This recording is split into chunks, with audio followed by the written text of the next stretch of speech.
Good afternoon and welcome to State Newsfile. I'm Matthew McVie. Noah, Isaac, we'll have a look at sports later in the show. What can we expect, Noah? Well, Matthew, it was a busy weekend for all the State Trojans winter teams, and the Blue Jays signed their new all-star outfielder. Isaac Sandu is following our weather today. How's the weather looking, Isaac? Thanks, Matt. Today in Calgary, we're getting a lot of wind and a lot of sun as we sit at +1. It's a big improvement from last year when we got a snowy -12.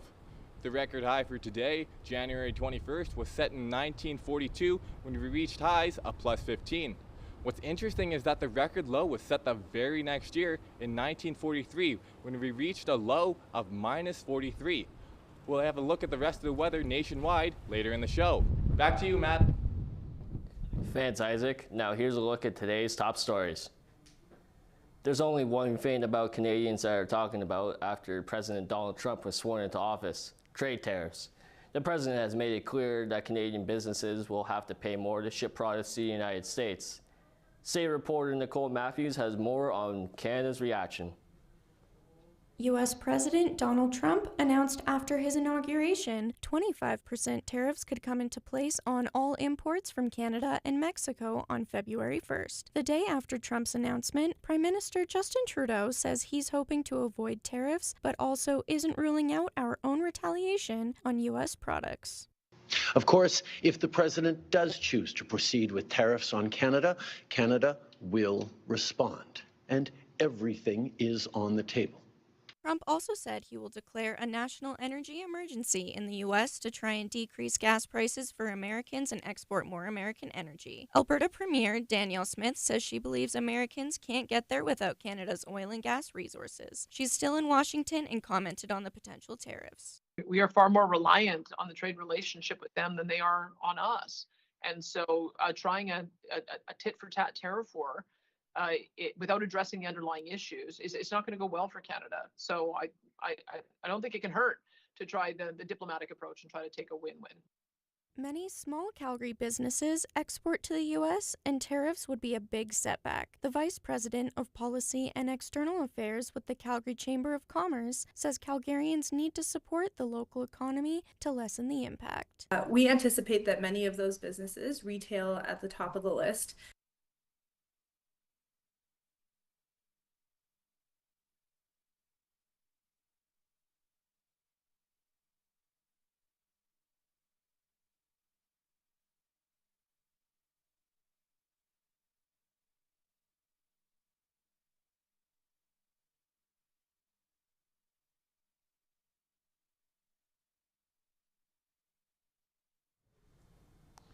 With the looming threat of tariffs becoming more prevalent, students at State have a lot to think about when it comes to the new president. State's Jack Rosa has more. State students are going about their day, getting to class, studying for tests, or having their lunch. But there is one thing on their minds: a looming threat of a 25% tariff on all Canadian goods that could be implemented as early as next week. Some students at State are saying the one thing Canada should do is fight back against the tariff threat. The prospect of fighting back is attractive to me because I have no desire to be an American nor an American puppet. However, I do not see Canada in its current state being able to stand up to the economic might of the United States with any effectiveness. I think we should fight back. I mean, if they're going to do something like that, then we can't just let them go ahead and do that, because then it shows that we're not willing to stand up. I would say they should very much fight back against it, because cost of living is unbearable currently, and most students work 2 jobs just to afford a standard of living. But some students are saying that Canada should try to work with and not against the new president. I think we should probably work with him. I feel like they have a lot more economic power in the global sense, and we depend a lot on the United States for our exports, and they're, I think, our biggest customer. I don't think we have an option. I think that America is the big bad of the world, for good reason, right? They're the biggest, they're the strongest, and unfortunately, it would be great if, from a political perspective, everybody could get along, but we're all people, we're still apes, and we like to fight over stuff, so if America's going to bully us, I think we're going to get bullied. While students are preoccupied with school, it's obvious the tariffs are a hot topic and will be for a long time. After speaking to dozens of students, the general response is fight back. For State Newsfile, I'm Jack Rosa. A Alberta teenager has been placed in serious condition after his skull was cracked at a bar in the Dominican Republic. The teenager has two brothers. When the attack allegedly happened, the brothers took the teen back to his room, where his parents then found out about the severity of the situation. The teen was taken to a local hospital where he was placed in a coma. Doctors tried to save his life, and he's still alive. His mother and his family are hoping for a quick recovery and a return home in Edmonton. Police are investigating and looking for two suspects after a headless deer was found behind the Calgary co-op. The deer was found in a parking area behind the co-op with its head chopped off. Police responded to the call and got CCTV camera footage of a male and female exiting a van. The incident was reported on December 16th of 2024, and the dead deer was quickly taken away after securing the scene. They believed to have dumped the deer behind the store and drove away, leaving the deer in the incident area. Police are still looking for the suspects. The coal mining question is still going on in Alberta, as the government lifts its coal mining ban, as critics are still asking questions. Alberta's government has quickly rescinded its plan for exploitation and development in the slopes of the Rocky Mountains.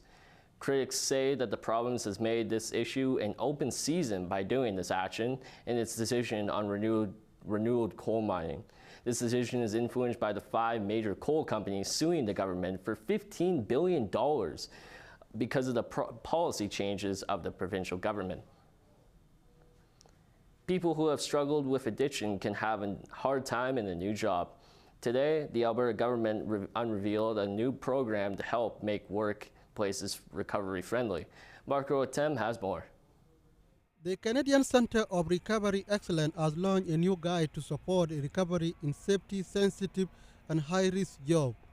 The Executive Director of the Canadian Centre of Recovery Excellence says this serves as a powerful reminder of the challenges faced by individuals living with mental illness and addiction, particularly in the workplaces. Recovery isn't about just overcoming addiction, it's about building a meaningful life. That means creating environments, especially in the workplace, where individuals feel supported, valued, and empowered to seek help without shame.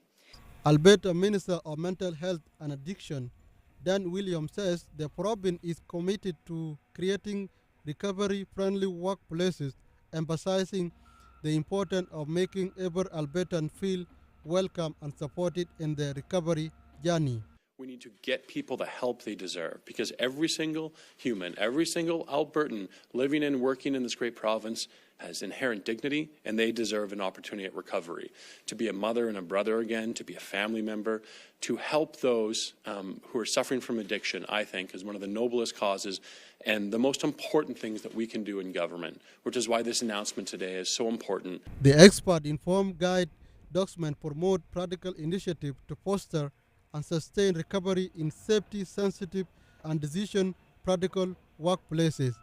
The Canadian Centre for Recovery Excellence has announced guidance to be followed at the workplace to support those who are struggling with mental health and addiction at the workplace while they are in the process of recovering.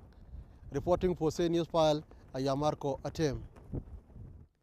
Every 2 years, a worldwide skills competition is held for people in the trade sector. Students from the state got the opportunity to attend the event in France and just returned. Shauna Lewis joins us live on campus now. Shauna, can you tell us what they did and how they did? Thanks, Matthew. This event brings students and instructors from all around to showcase their different trade abilities. And 2 state students got to attend the last hosting of the event. Skills competition was held in France last September, and Alberta welcomed back the state students and instructors that took part in the journey. The events at the competition featured both secondary and post-secondary categories in trade skills. Tyler Tchaikovsky, a state student currently taking refrigeration and air conditioning, got to attend the event of a lifetime. It was amazing going to France for the first time. I've never been to Europe in my life before, so going there and seeing all the activities going on, there's 60 different skills. It was a fantastic event to experience. Back from their return, the students and their instructors received a reception hosted by the Alberta government that included others from around the province. This competition has highlighted the importance of the trades and has provided vital role building for future trade. So the experience attending the World Skills it's a very large scale. It's so many trades. It's amazing when you walk through the doors of the building for World Skills because there's so much going on and a lot more than you would ever think. So a lot of energy, a lot of excitement, and Alberta President of Skills Canada commented on the effect skilled persons and trained journeymen have in the current advancing industry, and that Alberta government wants to keep connecting students to these career paths that are key to Alberta's economic growth and prosperity. Win or lose, students and instructors were happy to be a part of the experience. It helps them keep on building skills and making advancements in their careers. Shauna, that was Rashana Lewis reporting live from the SAIT campus.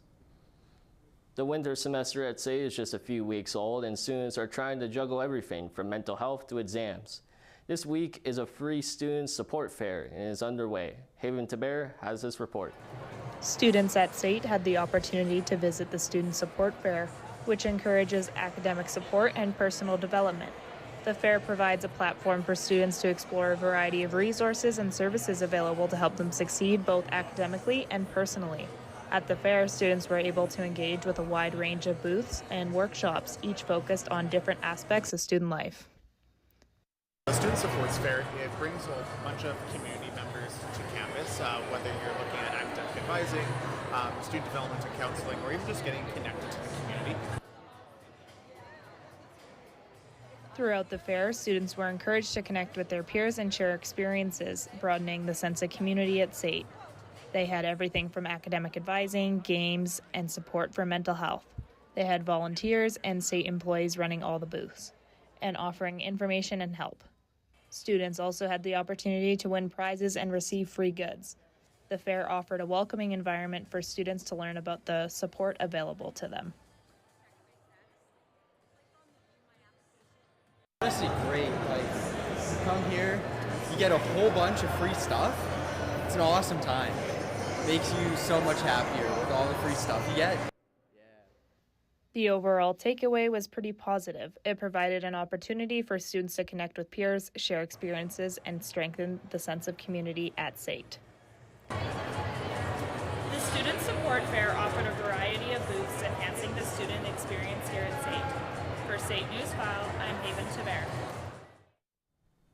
The top list of baby names for both boys and girls for 2024 in Alberta have released. Noah has taken the top boy spot again for the 6th straight year, while Olivia is again the top girl baby name. Both have seen the top spot for 6 straight years dating back to 2018.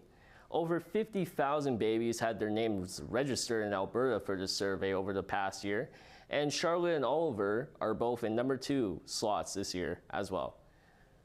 Those are today's top stories. We'll have a full forecast after the break, but first, Isaac Sandu has a look at what's going around in Calgary this week.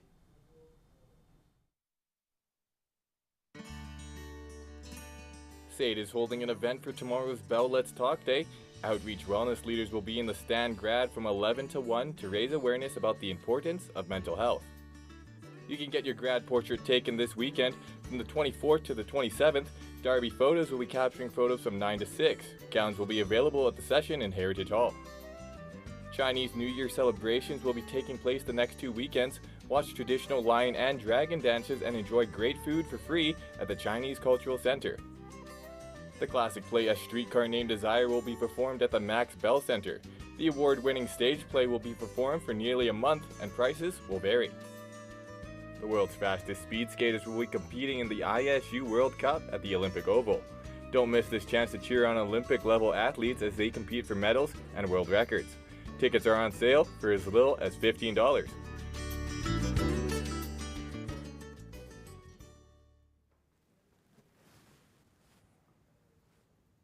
day on electronics. But I found the cure. We here at Quest Theatre have rehabilitated many youngsters from the dreaded tablet screen, thanks to our brilliant, creative, ridiculously fun drama camps. To save your kid, visit questtheatre.org immediately! If you are 17 to 30 years old with connections to street culture in Calgary, then I have some news for you. Bus Line 24 takes you right to the doorway. Meet the folks at the doorway. Not only do they provide tools and support for those transferring away from street culture, they also give financial aid like cash to those who need it. Come in and visit their friendly staff today. For more information, visit their website at thedoorway.ca. Good afternoon, I'm Isaac Zandu, and I'll be taking a look at the weather around Canada and in Alberta. Over here in the west coast, in Vancouver, there's a lot of sun as they're experiencing +5, some good weather over there. Up here in Edmonton, they're getting a lot of snow at 0 degrees. The snow continues down into Saskatchewan as Regina sits at a snowy -3. Winnipeg as well is getting a lot of snow. They're sitting at a chilly -13. Over here in the east coast, there's some sun coming in Toronto at a -9. A little bit of sun and clouds in Montreal, a little bit chilly at -11. Halifax, a lot of sun in the Maritimes at -7. Over up here in St. John's, they are getting a lot of snow at -2. And now we're going to take a look around the world with our resorts. In Palm Springs, SoCal is getting a partly sunny 20 degrees. The island Barbados is sitting at a partly sunny 30. Cancun is at a rainy 28. Honolulu is also at 28 with some sun and cloud. Orlando is getting some rain at 14 degrees and a lot of sun in Vegas, but they're only at +10. In Calgary today, it is at a +1, partly sunny, but we are getting a lot of wind, about 24 kilometers per hour coming in from the northwest. Tomorrow, what's next? We're getting weather a little bit above 0 degrees. Over here in Alberta, up here up north in Fort McMurray, they are getting a lot of snow at a -3. The snow doesn't really continue down into Grand Prairie. They're sitting at a very cloudy +1. Like we said in Edmonton, it is a very snowy 0 degrees. Down here, the weather clears up a little bit in Red Deer, a -1 over there. The sun continues into Banff at -5. Calgary is at a sunny and cloudy +1. Down here in Lethbridge and Medicine Hat, they are getting a lot of snow. Lethbridge is at +2, and Medicine Hat is at 0 degrees. Over here for the 5-day forecast, tonight we are getting a little bit of snow at -6. Tomorrow the snow clears up. It's a mostly cloudy 0 degrees. Thursday the clouds continue, but it's a little warmer at +4. It's a little bit chillier at -1 on Friday, but a lot more sun that day. And Saturday, we enter the weekend at a partly cloudy 0 degrees. And now after the break, we're going to take a look at sports with Noah Isaac.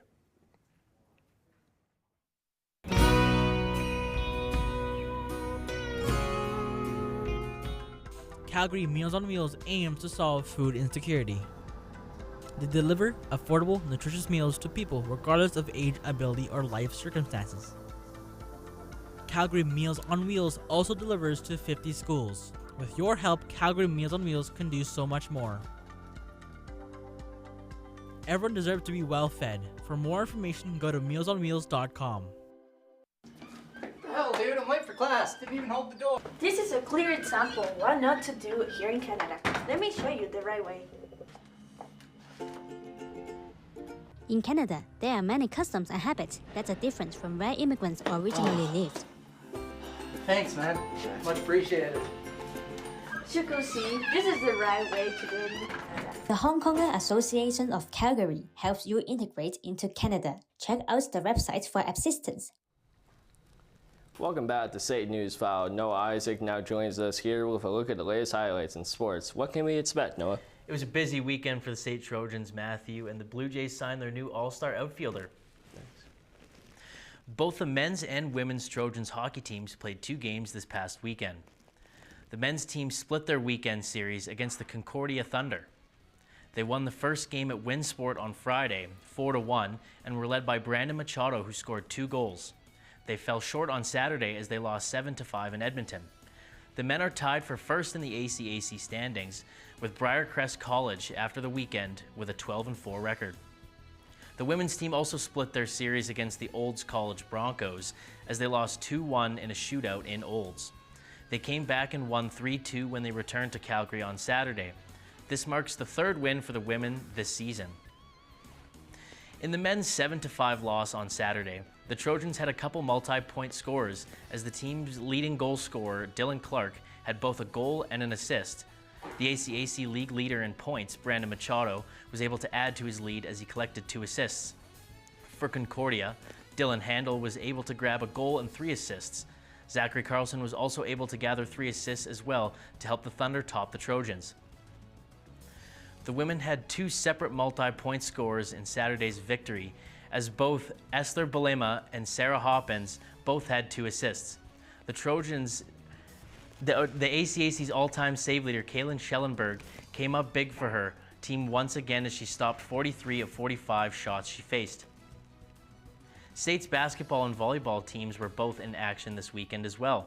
The men's basketball team split their weekend series as they lost their first game in Lethbridge, but came back to win in Calgary at SAIT. The women's basketball team, however, took both games against Lethbridge and are first in their division. Men's volleyball dropped both games against Lethbridge this weekend, while the women's team was able to win both of their matches.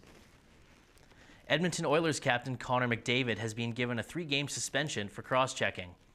After getting tied up with Vancouver Canucks forward Connor Garland, McDavid cross-checked him in the head, which led to him receiving a major penalty and being ejected from the game. Canucks defenseman Tyler Myers was also ejected for cross-checking Evan Bouchard on the same play. The town of Canmore is still buzzing after hosting Hockey Day in Canada over the weekend. Our national sport was celebrated nationwide right from our own backyard. SAIT reporter Noah Abel was in Canmore all weekend and has this exclusive report. Canmore celebrated 25 years of Hockey Day in Canada over the weekend. This 4-day event allowed families to meet hockey celebrities, watch some good hockey, and even skate with the Stanley Cup. Hockey in Canada host David Amber says it was a great opportunity to celebrate the game we love. It's the grassroots for a lot of communities. They get together, they go into the rec centers, they go to the games together, they spend time as a family together. It means a lot to a lot of people. It's one of those things that regardless of what you look like or what your background is or what language you speak or anything, hockey's one of those things that communally pulls people together, and so we're celebrating the love of the game. Hockey Day was broadcasted across Canada. Canmore Eagles assistant GM Brian Anderson says everyone involved cares about grassroots hockey. I think it's a great opportunity to get as many kids involved if they're familiar with the game or new to the game like we've seen around here today. So I guess growing the game is the ultimate goal here, and this is a big way to do that. There was lots of hockey to watch. The Canmore Rec Center hosted a few games including U18 AAA hockey. Players from the Bow Valley Hockey Club were in attendance. I like the event so far. It seems like it's really good, and we are here just as a little bit of a team trip after we played a game on the outdoor rink. We were like some of the first people to play it, and it's just a fun event, and it's also our national sport, so just a good way to have fun with your friends. Sportsnet analyst Kelly Rudy participated in all 25 years of Hockey Day in Canada. He says these events have a different special feeling in smaller communities. What I've noticed over the years is that, say, a young family will bring their son or daughter to the rink early in the morning, they'll watch them play, but then they don't go immediately home. They stick around. The kids watch their friends play. It's a community gathering place. The event included an NHL alumni game featuring great players from the past. Families could participate in many activities like hockey on the lake during FanFest on Saturday. It ended with a watch party for the featured Hockey Day in Canada NHL games. The Canmore community and everyone involved came together to give us this beautiful weekend of hockey. Hockey was celebrated at every level, from the NHL to youth hockey. For SAIT Newsfile, I'm Noah Abel. The Toronto Blue Jays have inked all-star outfielder Anthony Santander to a 5-year deal. Santander agreed to a $92.5 million contract with the Blue Jays after rejecting a qualifying offer from the Baltimore Orioles in his final season. In his final season with the Orioles, the 30-year-old Venezuelan secured the Silver Slugger Award and an All-Star Game appearance, also ranking 3rd in home runs with 44. He was behind Aaron Judge and Shohei Ohtani. As Santander enters the next chapter of his career, his addition bolsters the Jays' offense for the upcoming season. The Ohio State Buckeyes were crowned the national champions of college football last night. Although Notre Dame struck first on a long 10-minute drive, Ohio State quickly took control, scoring 31 straight points. The Buckeyes' offense was led by running back Quinshawn Judkins, who had 3 total touchdowns and an even 100 yards rushing on 11 carries. This is the first national championship for the Buckeyes in 10 years and their second of the college football playoff era. And that's a look at sports.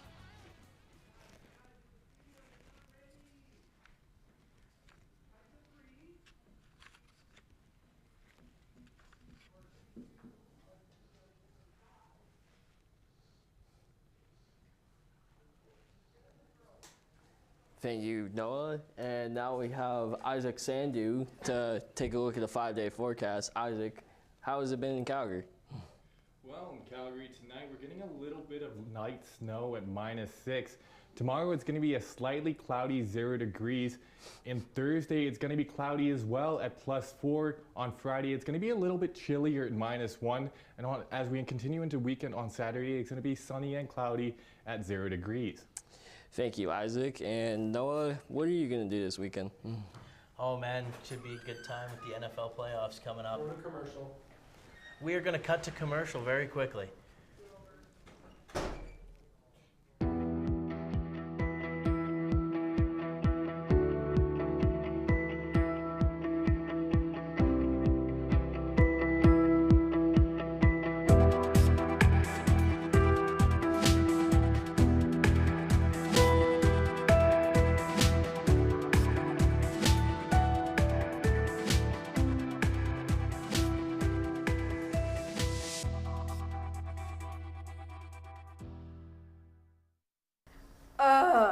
What are you doing? I'm bored and hungry and I have to work soon. Why not go to Lunchbox Theater? Theater? That's too expensive. It's much cheaper than most. For 50 years, they've been showing one-act plays made by local writers. And since they're right next to the Calgary Tower in the Vertigo Theater, you can grab a meal from nearby and eat it at the show. So, what do you think? Check out the website to see current productions, book tickets, or donate to the arts. That's a look at sports, Matthew. Thank you, Noah. Cat Adoption Week is in Calgary, and we are looking at how you can adopt some incubable kittens.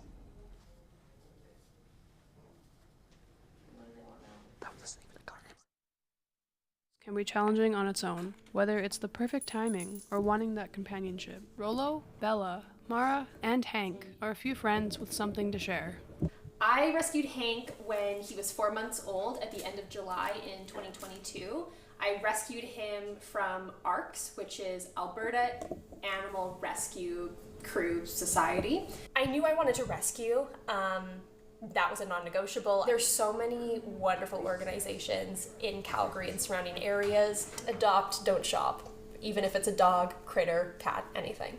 Adoption doesn't have to come from a shelter. A furry companion can come into your life unexpectedly in the best way possible. In 2019, had a family friend who lives on a farm and had some barn cats that had kittens, and so we were able to go and pick Rolo and actually his sister up at the same time. Bella was brought to the Humane Society in February of 2023, but she was found in February hiding under a truck, so it was freezing. So Bella doesn't have any back toes, and the majority of her tail had to be amputated. The biggest thing was, I would say, especially with something like a cat, is they can live upwards of 15 years. So if you're going to make that decision to bring an animal into your life, you have to understand that that's a long-term commitment. As we conclude this heartwarming journey through the world of adoption, remember that there are animal companions waiting for a chance to be part of your story. Let's continue to make a difference, one adoption at a time. For State Newsfile, I'm Crystal Kennedy. What cute kittens. Thank you for joining us on State Newsfile. We will see you next time.